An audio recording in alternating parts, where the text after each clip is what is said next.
What's happening, everybody? Welcome back to the channel. Today I'm hanging out at my home office today, taking a break from work, and I thought I'd take some time to respond to a request I got on the channel a few weeks ago from Robert Whitley when he asked me to do a video to break down the lake to discuss my approach on deciding where to fish given the given set of conditions. I kind of take that as really the conditions based on the time of year. So we'll kind of get into that a little bit, kind of my approach on what I do to get ready to fish the lake. But first, let me just do a quick public service announcement. If you are planning to head up to the lake this weekend, just note that there is a ABA tournament going on tomorrow. That's Saturday, May 14th. And I expect them to probably have somewhere in the range of 20 to 30 boats out there for that tournament. I don't know offhand what their turnout is, but that's just kind of a guess for me. But just be aware they'll be out there launching probably at safe light, which is around 5:30. And then I guess their weigh-in would probably be somewhere between 2:30 and 3. So if you're heading up there on Saturday, just be aware of that. Second is the lake level. Current lake level is 404.55 foot elevation.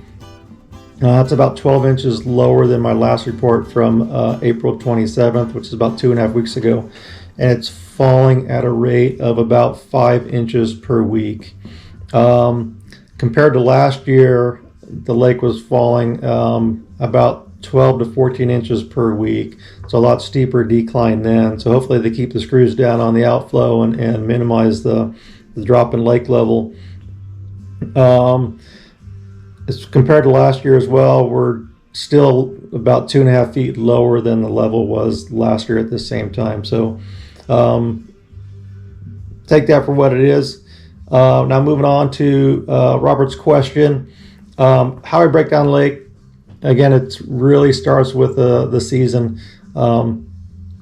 If it's wintertime, I'm going to be fishing deeper. I'm going to be fishing the main lake areas, main lakes of Warm Springs, main lakes of the Dry Creek Arm, and then, of course, the main lake itself, looking for those steeper banks, rocky areas, and fishing, like I said, deeper, 20 to 50 feet at times, just to find those fish. A lot more weather to deal with at those times of year, so those steeper banks and the deeper water generally tends to pay off a lot more than fishing up in the creeks.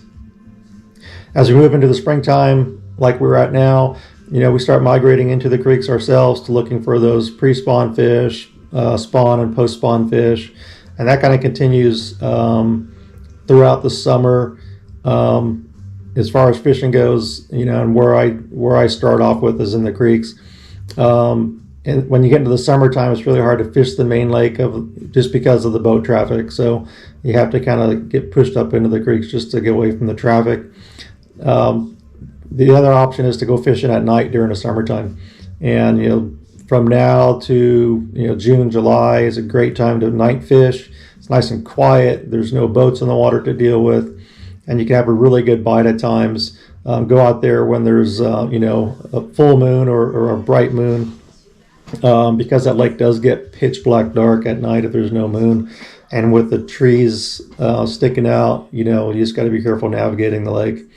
As you get into August, night fishing can still be good, but just be aware that as those cooler nights start coming around, with the lake temperature still being up in the 70s, it tends to get a lot of fog on the water as you get 11 o'clock 12 o'clock at night and into the wee hours of the morning. So it gets really tough navigating when there's zero visibility due to the fog that's generated on the lake.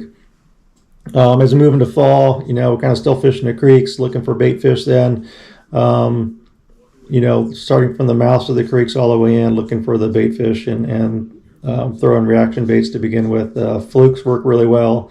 Poppers are still working, topwater baits and such. So, and then swing back around to wintertime, and then you kind of migrate back out. So it's kind of that transition from main lake into the creeks and back out again.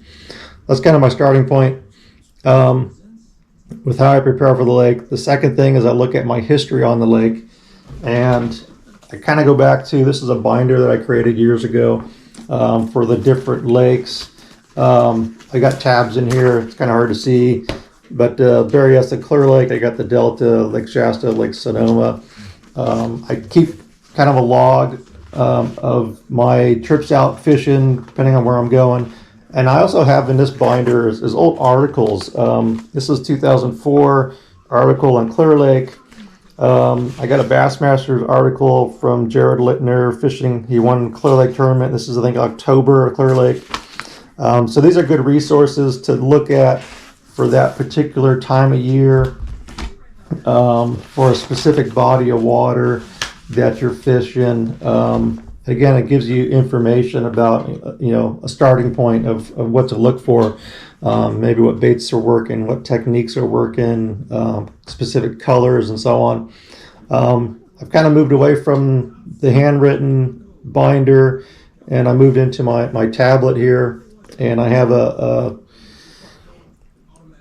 tab for each body of water again. And I just kind of put that same information on here. And for Lake Sonoma, I've got reports going back to, I think, 2012 is like the first entry on here.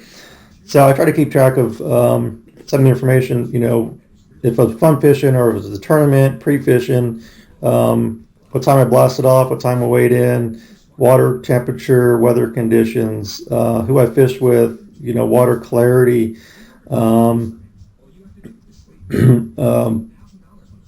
what baits work, what baits didn't work.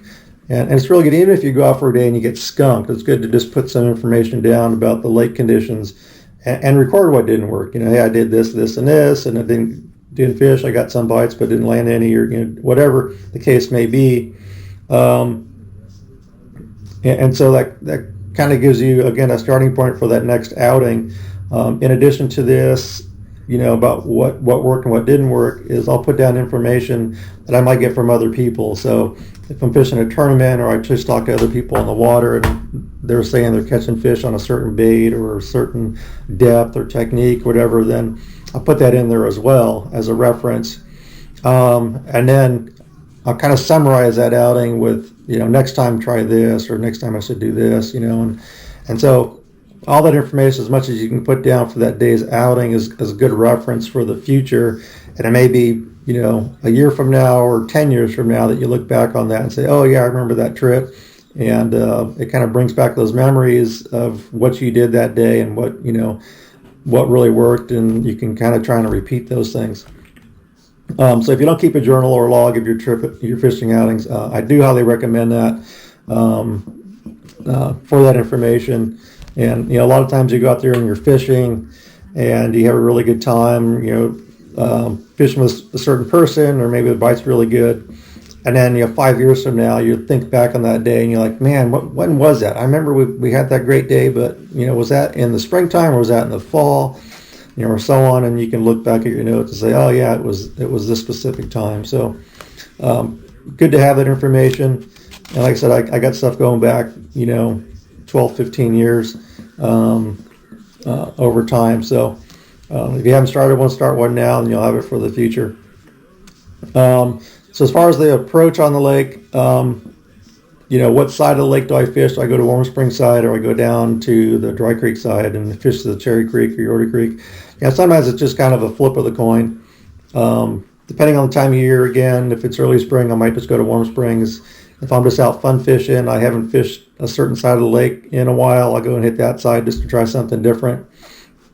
But I'll go back and forth between both sides. Right now, the bite's been fairly good up in Cherry Creek. I might just stick into there, but again, don't count out the Warm Spring side for big fish. One of my biggest fish out of the lake's a 7-pounder.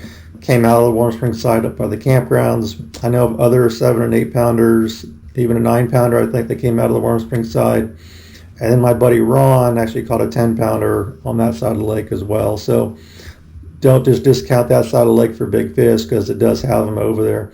Although, historically, most people think Cherry Creek is the prime area for big fish. But those been kind of hard to come by in recent months and years.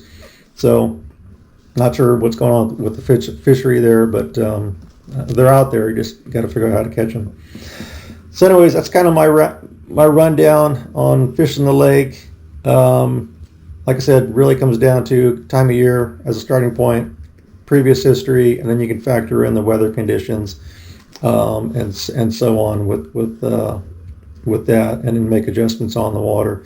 We got a ton of baits on our boats. We carry a lot of tackle.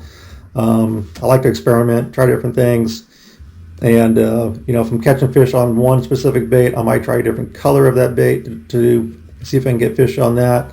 I might try a similar bait. If I'm fishing a Texas rig, I might go from a creature bait to a brush hog, or something else, just to see if they're going to hit that different bait using the same technique. So it's good to experiment. It's good to build the confidence on different baits, so when you do need them in a tournament, you have that confidence and you can pull those out and know that they'll catch fish. So I hope that helps. If any questions, hit me up, give me a call, leave me a message, and I'll respond to you as quickly as I can. Thanks for watching. Like and subscribe as always. Help me build the channel, and hopefully I can get on the water soon and make some more on the water videos. But until then, we'll catch y'all later.